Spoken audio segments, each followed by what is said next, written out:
Hey everyone, so today we're going to dive into a really powerful and honestly pretty complex modern myth. It's all packed into this one single incredible poem by Kae Tempest. And it all kicks off with a title that just, well, it makes you stop and think. Just look at that. The woman the boy became. Let that sink in for a second.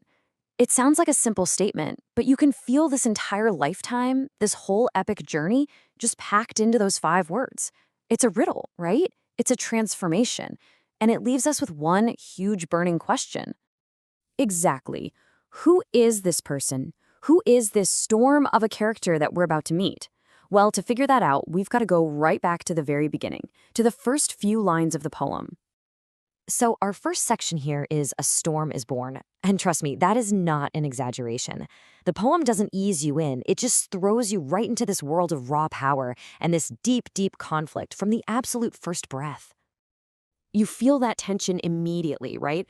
Born storm, born strong. You get this sense of someone with this immense, almost elemental force. But then, bam, that last line just hits you.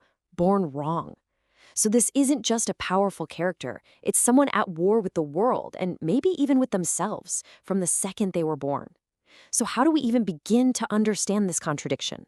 Well, it turns out we need a key. To really get who this person is, we actually have to look outside the poem for a second and dig into its ancient roots. You see, this isn't just a standalone piece of writing. It's part of a much, much bigger story. The poem comes from Kae Tempest's amazing collection, Hold Your Own.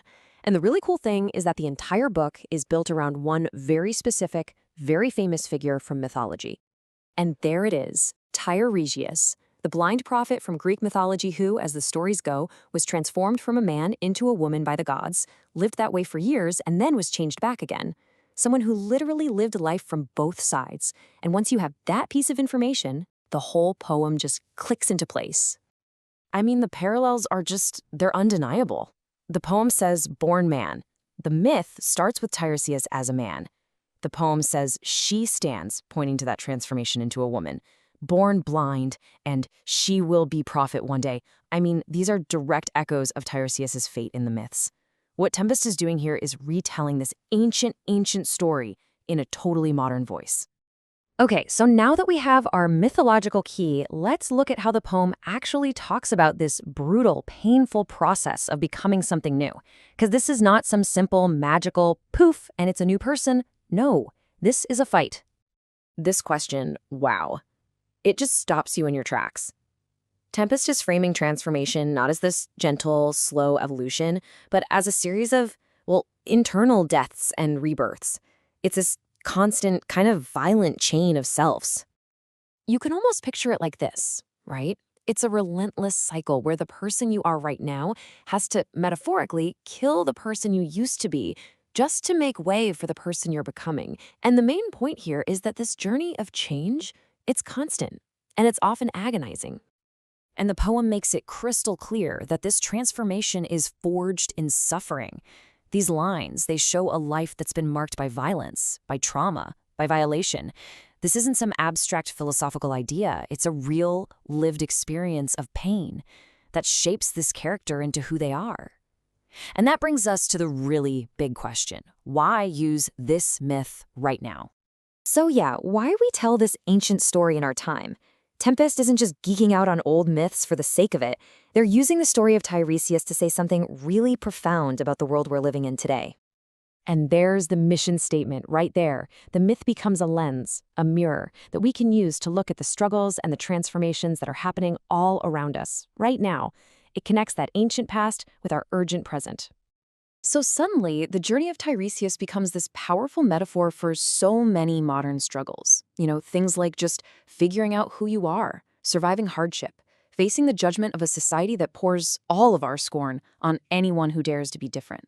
It's about finding the power to speak your own truth and resisting that pressure to just fall in line with the routine. All right, so after all of this struggle, all this pain, all this transformation, where does it all lead? Well, the final section of the poem is this defiant, powerful, rising crescendo of survival.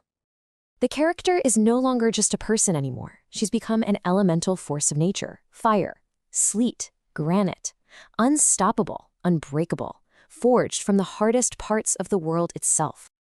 And this right here is a crucial shift. It's a total game changer. Her strength no longer depends on whether or not people accept her. In fact, she actually draws power from the opposition. The judgment, the hate, it doesn't weaken her. It just makes her more self-sufficient, more herself. And in the end, it all comes down to this one thing. Through all the pain, all the changes, all the scorn and the violence, this one simple, profound truth is what remains. She survives. It's the ultimate act of defiance. It's the ultimate act of resilience.